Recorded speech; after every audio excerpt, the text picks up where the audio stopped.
Alors nouveau mode de jeu, le jeu en harmonique.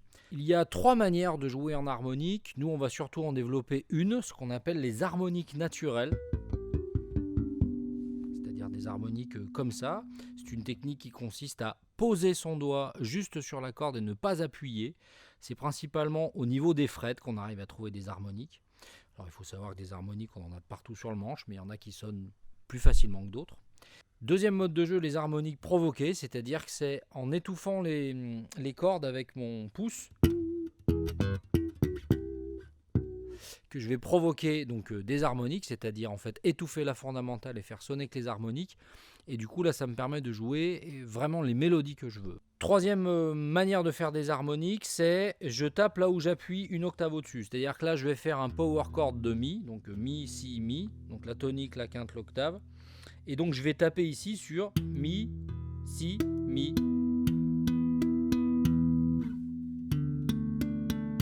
Et après je déplace ma main droite et ma main gauche et donc ça me crée aussi des harmoniques. Sur les harmoniques naturelles, il y en a donc de partout.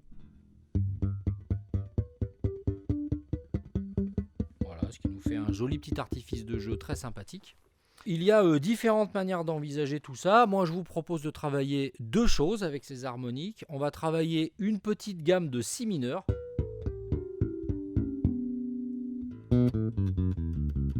Voilà, mais en harmonique. Et des arpèges d'accords. Donc, avant de travailler cette gamme et ces arpèges, on va regarder les différents endroits où on peut avoir des harmoniques et commencer à essayer de faire sonner ces harmoniques. On va donc se servir de nos 2 doigts de la main droite et on va faire un tout petit peu comme le slap, sauf qu'on ne va pas tirer, mais on va gratter la corde de ré et la corde de sol en même temps. Et on va donc aller jouer sur les frettes. Donc là par exemple je suis sur ma 12e case, donc j'ai une frette ici, une frette ici. Ma 12e case elle est entre ces 2 frettes. Je vais prendre la frette la plus extérieure.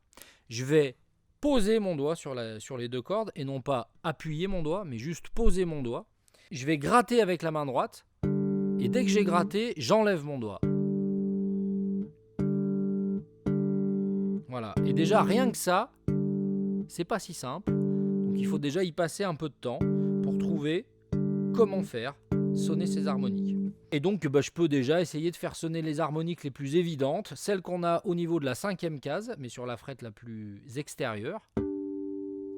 Celles qu'on a au niveau de la 7e case, toujours pareil, sur la frette la plus extérieure. Celles qu'on a sur la 9e. Et celles qu'on a sur la 12e. Voilà. Et donc déjà, essayez de s'entraîner à faire sonner ces choses-là. Je peux aussi m'entraîner à faire les notes les unes à la suite des autres. Voilà. Et donc ce qu'il y a de plus difficile vraiment sur cette technique, c'est de poser son doigt sur la corde, mais ne pas appuyer sur la corde.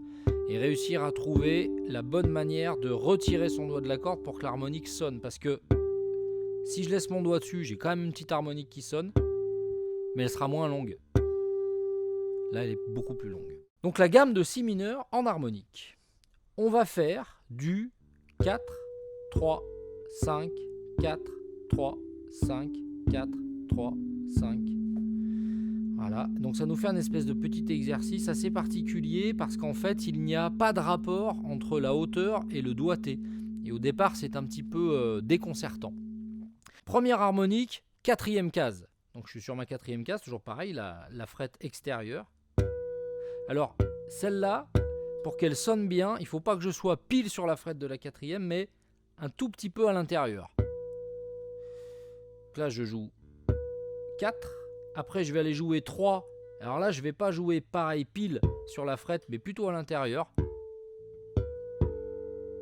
Donc là, ça me fait 4, 3. Donc mon 4, il est sur la corde de sol. Mon 3, il est sur la corde de ré. Mon 5, il est sur la corde de sol. 3, 4, 5, 3, 4, 5.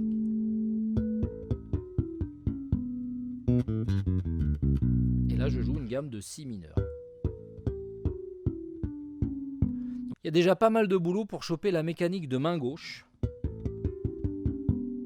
Voilà. Et après, pour trouver les bonnes zones où ça sonne. Parce que pour ce qui est des harmoniques en quatrième case et en troisième case, on est vraiment sur la quatrième, on est un peu avant la frette, et sur la troisième, on est un peu après la frette. Et donc c'est assez fin comme manière de jouer, et forcément pas évident de prime abord. Donc voilà pour cette gamme.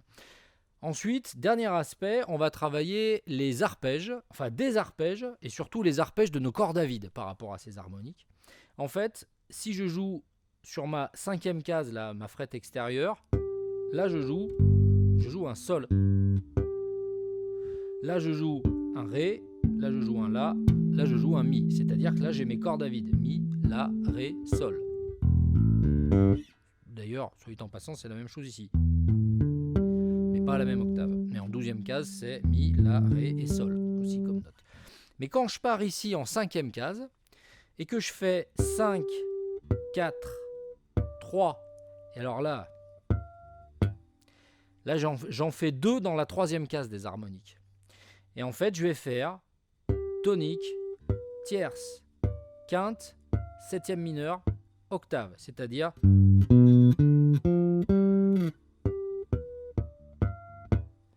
et en fait, ce truc-là, j'ai la même chose sur toutes les cordes.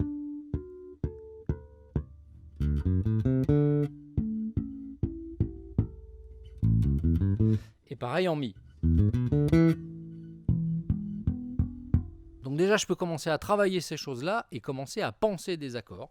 Donc voilà une petite vision générale des harmoniques naturelles. Il y a évidemment d'autres manières d'appréhender tout ça. Moi j'ai choisi le côté harmonique facile à faire sonner dans un premier temps, travailler une petite gamme dans un deuxième temps et faire des arpèges dans un troisième temps. Tout ça va vous permettre de travailler une précision instrumentale qui vous servira pour tout le reste, même si vous n'intégrez pas forcément et nécessairement les harmoniques à votre jeu dans un premier temps. Mais vu qu'on est sur quelque chose de très fin, de très précis, c'est vraiment quelque chose qui, si vous prenez le temps de le travailler correctement, va amener une certaine plus-value à votre jeu, une certaine précision, une certaine propreté.